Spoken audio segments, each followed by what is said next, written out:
Subscribe to our channel and press the bell icon so that you never miss any video lesson from RAU'S IAS Study Circle. Hello and welcome to Daily News Simplified, an answer to what, why and how of newspaper reading from our UPSC Civil Services examination perspective.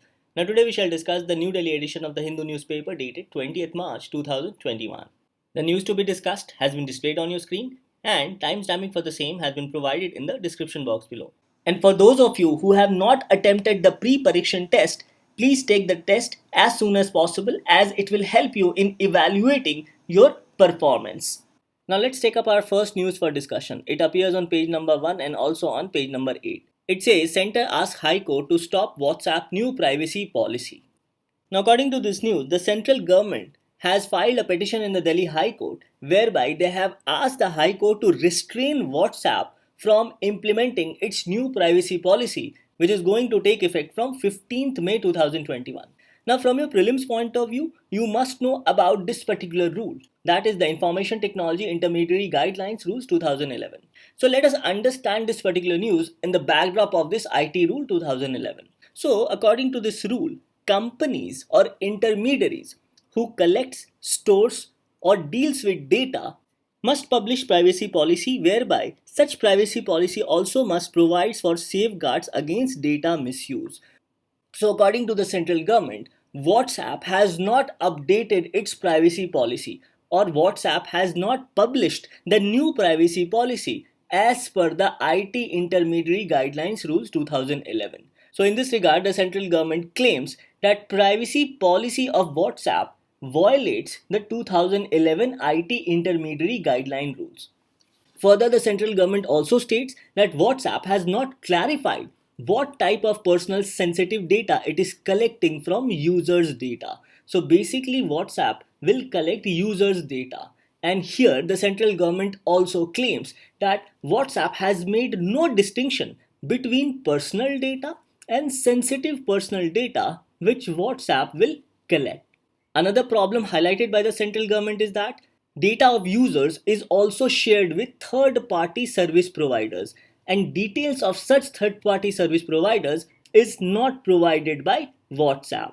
And there is also no option of withdrawing consent retrospectively. So these are some of the concerns which has been highlighted by the central government, and accordingly in its petition filed in the Delhi High Court has urged the High Court to stop WhatsApp new privacy policy. So from my examination perspective, we must also know about the IT Intermediary Guidelines Rules 2011 and the important points which these rules provide. Now before going through the intermediary rules, let us first of all go through the meaning of the term intermediary as provided under Information Technology Act 2000. So it says intermediary with respect to particular electronic records means any person who on behalf of another person receives, stores or transmits that record or provides any service with respect to that record and includes telecom service providers, network service providers, internet service providers, web hosting service providers, search engines like Google, online payment sites, online auction sites, online marketplaces and cyber cafes. So intermediary includes all these aspects. So a question can be asked in your prelims examination with respect to intermediary as to which of the following comprises of intermediary as per the Information Technology Act. So you must know these important aspects highlighted here in this particular provision. So based on the Information Technology Act, particularly section 79, the central government has framed the Information Technology Intermediary Guidelines Rules 2011. And accordingly, as per the Intermediary Rules 2011, due diligence must be done by intermediaries, and such due diligence which is to be done by the intermediaries also must be published. So here WhatsApp must also publish terms and conditions of use, rules and regulations if there are any changes, privacy policy, user agreement for access or usage of intermediaries computer resource by any person. Further, the user agreement which is published by the intermediary, here WhatsApp, shall also inform users not to host, display, upload, modify, publish, transmit, update or share information which may belong to another person and to which the user does not have any right, which are grossly harmful, harassing, blasphemous and defamatory, obscene, pornographic, pedophilic, libelous, invasive of another's privacy, hateful or racially, ethnically objectionable, disparaging, relating to encouraging money laundering or gambling, or otherwise which can be termed unlawful in any manner. So users shall not publish all these aspects through intermediaries source.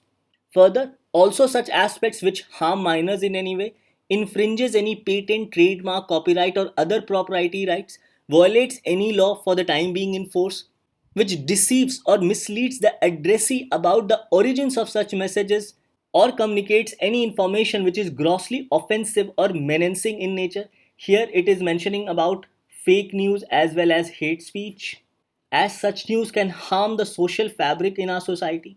Further, such information must not be published which impersonate another person.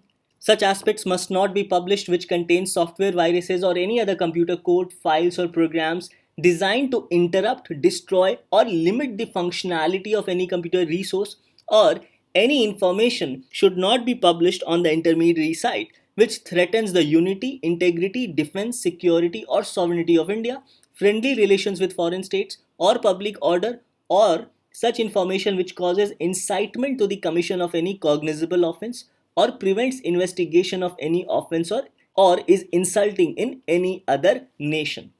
So these are the aspects of information which the users should not publish. Now you should know all these important aspects as it has been provided in the Intermediary Guideline Rules 2011. So this news becomes important primarily from your prelims perspective, as questions can be asked with respect to the knowledge on intermediary which has been defined in the Information Technology Act, and here you must know about the various aspects of intermediary and also about due diligence which must be carried out by intermediaries and certain aspects which must be published by the intermediary, such as terms and conditions of use, rules and regulation, privacy policy, user agreements, etc.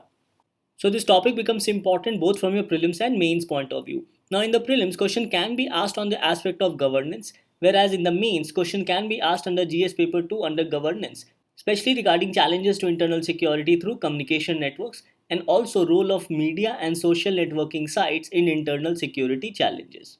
So after this discussion, let's move to the next news analysis.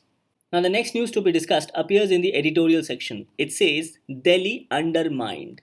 Bill to amend GNCTD Act is a rollback of the notion of representative government.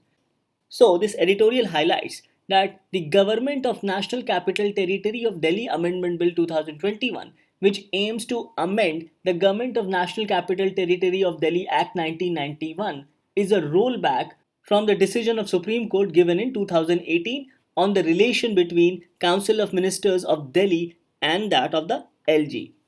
Now we all know that Delhi is a union territory having a legislative assembly, and because of this, through Constitutional 69th Amendment, Article 239AA was added in the Indian Constitution providing for the Legislative Assembly of Delhi. However, of late, relations between the Chief Minister and his Council of Ministers of Delhi and that of LG had declined, and this was because the LG was referring almost every matter to the President for their advice. So it was here where the Supreme Court's decision of 2018 became very important, as the Supreme Court in its important judgment on the aspect of aid and advice provided under Article 239A of the Indian Constitution said that LG does not enjoy sole discretion on every matter, and also held that every matter cannot be referred by the LG to the President as it impacts day-to-day functioning and also it undermines an elected government. So the Supreme Court judgment gave primacy to the decisions taken by Council of Ministers of Delhi Legislative Assembly as it was an elected government, and said that elected government cannot be undermined by an appointed Lieutenant Governor.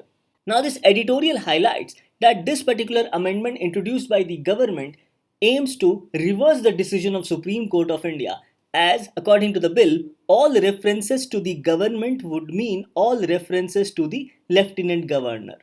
So every decision of the Cabinet or that of the Council of Ministers of Delhi Legislative Assembly has to have affirmation from the Lieutenant Governor of Delhi.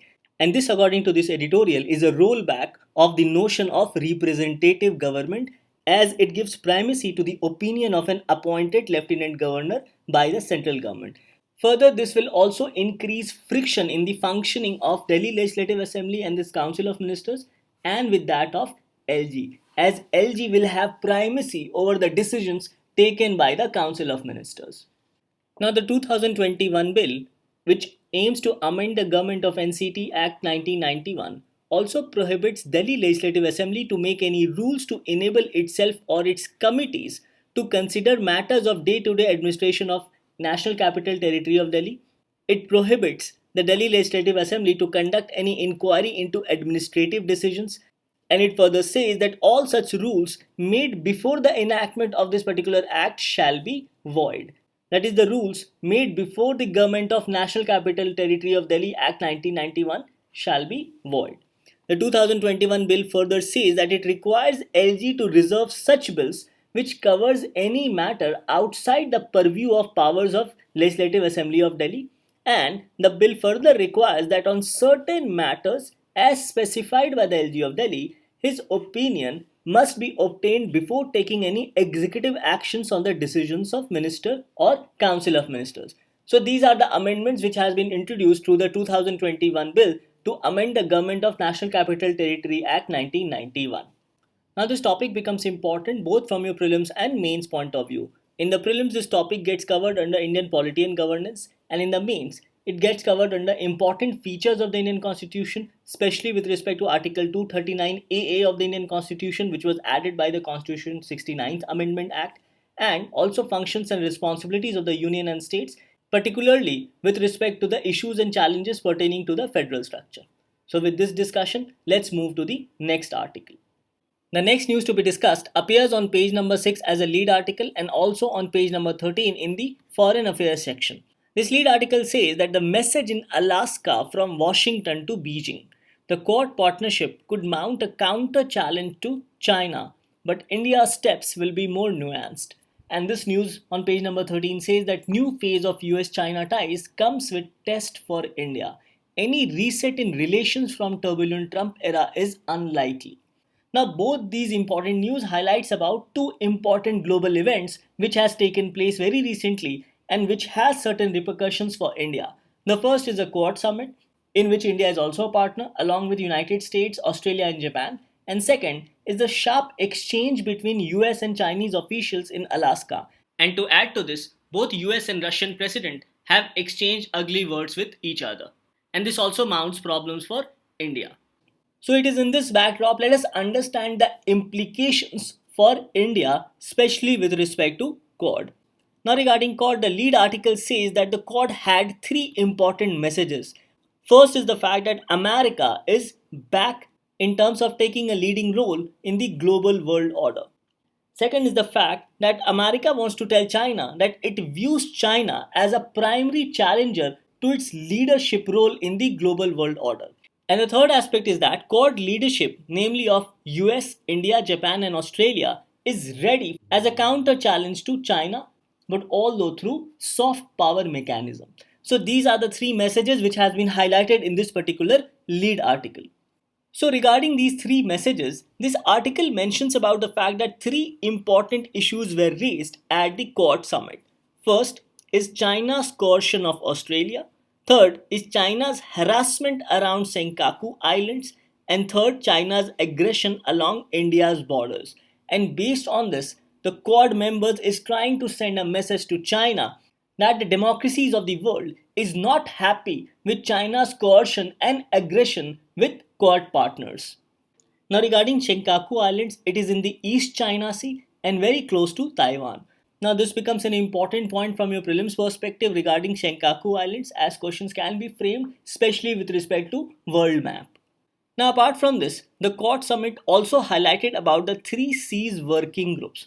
Now again this term becomes important from your prelims perspective, as a question can be asked like, for example, this term 3 C's working groups was in news recently and it can be associated with which of the following groupings. Options given to you can be BIMSTEC, Quad, SCO, Shanghai Cooperation Organization or even ASEAN. So here the correct answer would be Quad, as it was in the Quad summit the 3 C's working groups was discussed, and these 3 C's working groups pertains to first COVID-19 vaccines, second climate change, and third critical technology. And it is here where the author in this article has mentioned about the fourth C, namely China. So here let us discuss about the first three C's, especially with respect to the positives and also certain hurdles with respect to India. Now regarding COVID vaccines, it has become quite clear that India will play a major role in providing COVID vaccines to the world. And it is in this regard, manufacturing and supplying of COVID vaccines will take precedence in times to come. However, there are two hurdles here. First is providing vaccines to the citizens of India itself, and second is the fact that both India and South Africa have asked for emergency temporary waiver with respect to TRIPS rules to enable greater production and supply of COVID vaccines, treatments, and diagnostics. Now, this news highlights that during the summit, the Quad partners did not discuss about this particular hurdle. So, it would be prudent for the Quad partners, especially United States, to give emergency temporary waiver with respect to TRIPS rules so that India can enhance its manufacture and supply of COVID vaccines along with treatments and diagnostic tests. Now, the second C is climate change. Now, here India has welcomed United States' return to Paris Accord and also to join COVAX. Now, COVAX is co-led by CEPI, that is Coalition for Epidemic Preparedness Innovations, Gavi, and WHO alongside key delivery partner UNICEF. Now, again, this information on COVAX can be asked in your upcoming prelims examination. Further, America's new President Joe Biden has also promised to restart Green Climate Fund, which was stopped earlier by Donald Trump. Now, Green Climate Fund was established within the UNFCCC framework. This again becomes important from your prelims perspective. Now, however, there are two hurdles with respect to climate change as highlighted in this article. The first is India still awaits a large part of $1.4 billion which was committed by United States to fund India's solar technology. And second is that US so far has not joined the International Solar Alliance which it had earlier promised. So funding from Green Climate Fund, if approved by Joe Biden, will further boost solar technology in India. Now the third C highlighted in this article is with respect to critical technology. Now, here the article says that India will welcome any assistance in reducing its dependence on Chinese telecommunication equipments. Further, in also finding rare earth minerals and also in defense technology. However, there are certain hurdles, especially with respect to defense technology regarding the S-400 missiles from Russia, as US has shared its objection on purchasing of S-400 missiles from Russia. Now, there can also be concerns raised by Government of India, especially on rules on digital economy and also rules on data localization. And it is because, and all these aspects led India to walk out of the Osaka track declaration at G20 in 2019. Now, again, from your prelims perspective, Osaka track declaration becomes very important. Now, Osaka declaration was with respect to cross-border data flow, and it is here where India might feel pressurized by Quad partners, especially with respect to rules on digital economy and data localization rules. Now moving to the fourth C as discussed in this particular editorial, which mentions about China. So this editorial says that the presence of China and the problem of military alliance for India can cause certain concerns for India, especially with respect to Quad. Now, this lead article says that India is the only Quad country sharing border with China, and it is here where collaboration on maritime security might become a problem for India, especially in the East and South China Sea, as India still focuses on its principle of strategic autonomy. Now, another important aspect highlighted in this article is regarding disengagement going along the LAC border with China.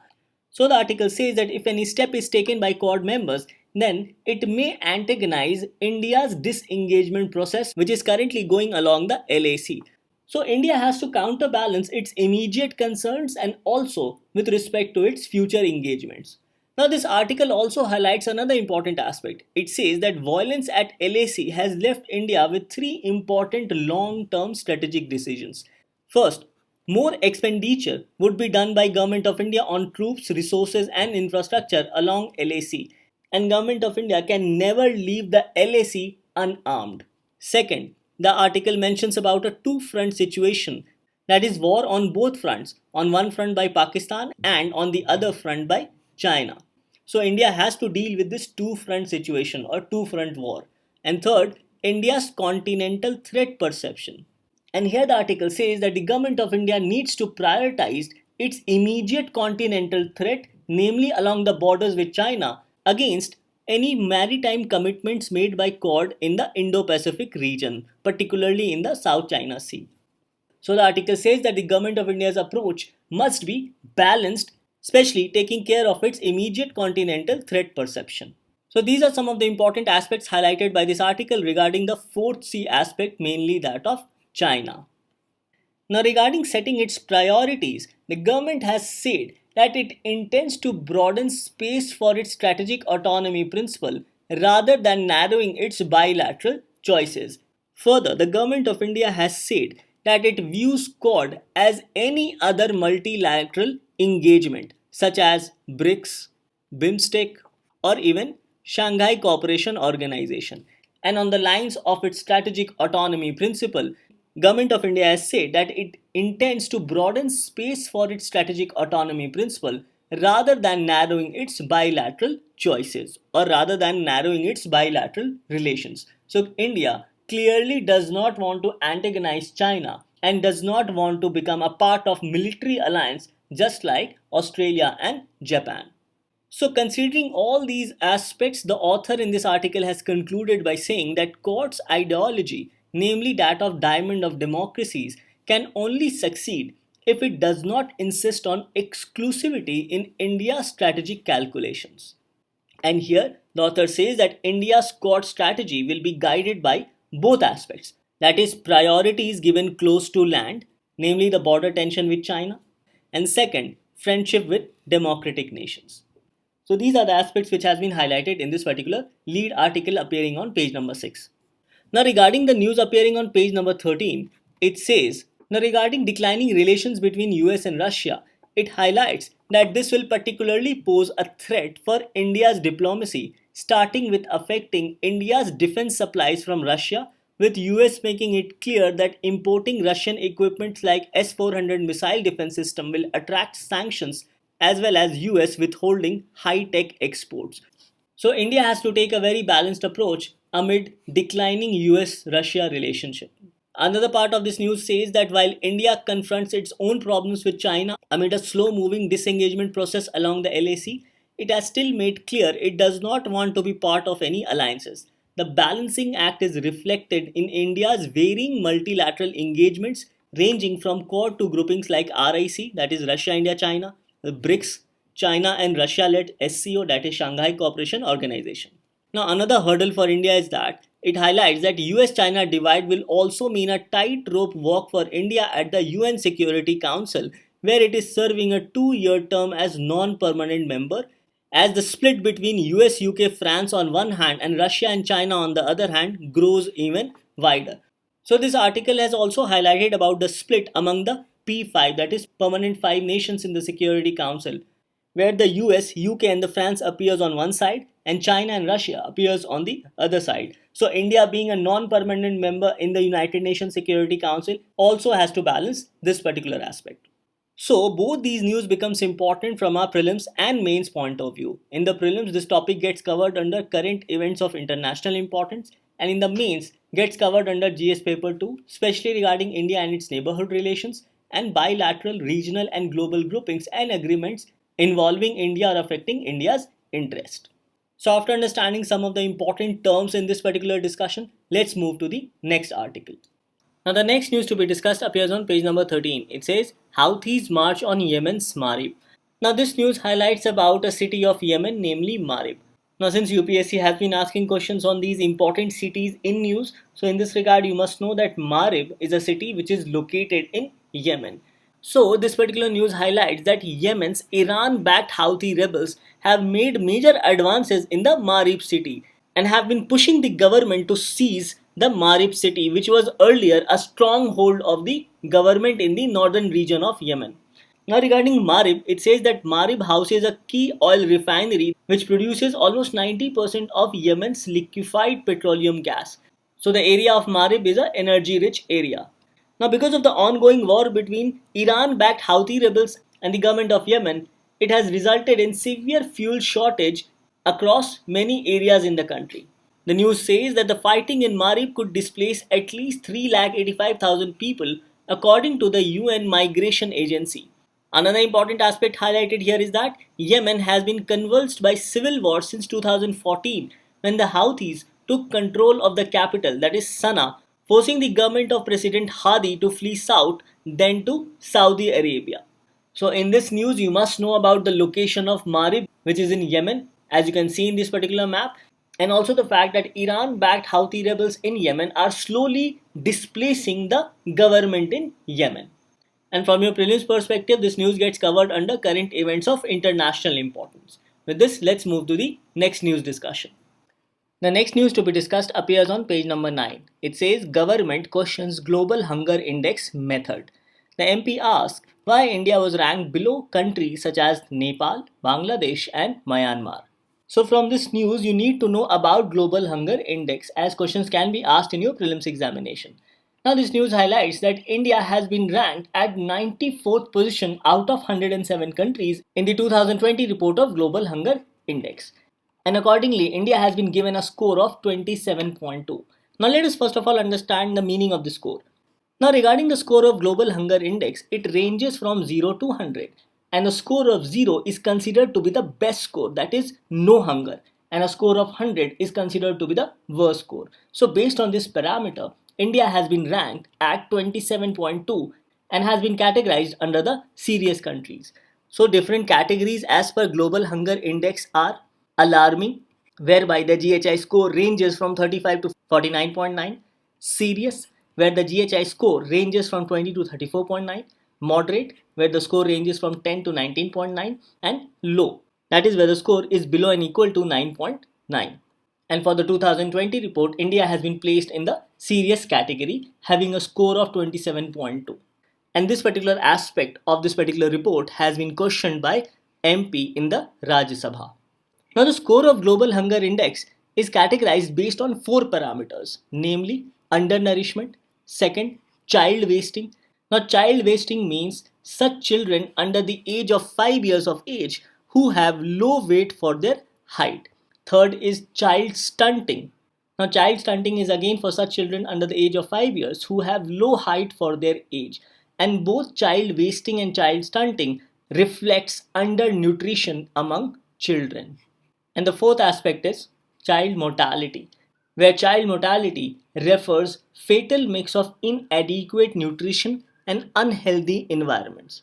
And based on the values of these 4 indicators, the Global Hunger Index determines hunger on a 100-point scale, where 0 is the best possible score, that is no hunger, and 100 is the worst score.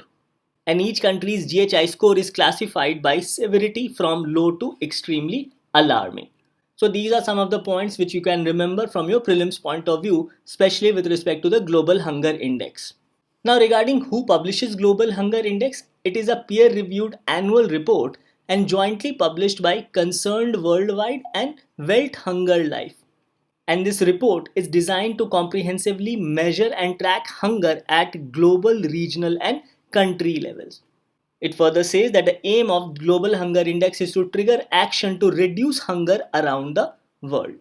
Now regarding Welt Hunger Life, it is one of the largest private aid organizations in Germany and it was established in 1962.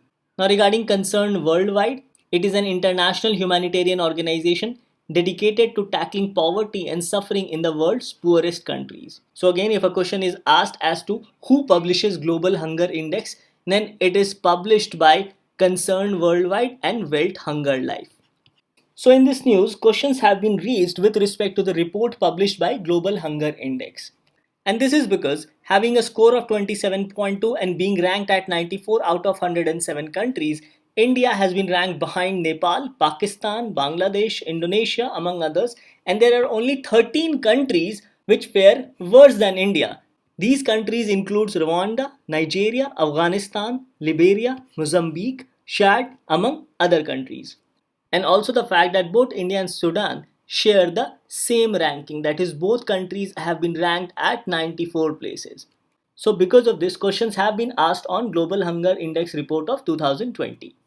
Now, questions were also raised in the Rajya Sabha because, as per the Comprehensive National Nutritional Survey data of 2017-18, showed an improvement in the data of wasted, stunted, and malnourished children, respectively. Now, from your prelims perspective, you must know that the Comprehensive National Nutritional Survey report was commissioned by the government and was conducted from 2016 to 18, led by Union Health Ministry in collaboration with the UNICEF. And the findings were published in 2019. Now, another important point highlighted here is that Comprehensive National Nutritional Survey includes only nutritional data, whereas the National Family Health Survey encompasses overall health indicators, such as data on population, reproductive and child health, family welfare, nutrition, gender based violence, data on anemia among children and adults, etc. Now, this topic on Global Hunger Index becomes important from the perspective of current events of national importance and also from the perspective of social development. Further, in the mains, this topic gets covered under GS paper 2, especially with respect to issues relating to poverty and hunger.